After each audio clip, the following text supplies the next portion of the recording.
Okay, I'm driving my 2003 4runner right now, and every single time when I hit the brakes, even sometimes when I'm driving without hitting the brakes, it sounds like some kind of solenoid or something's going off. And I'm gonna slow down here. You hear that? So I've been dealing with that for like 2 years, but it's been getting worse. So what can it be?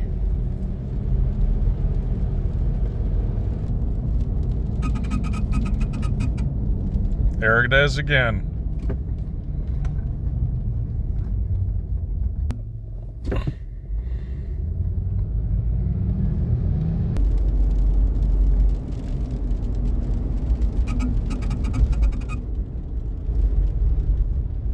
And again.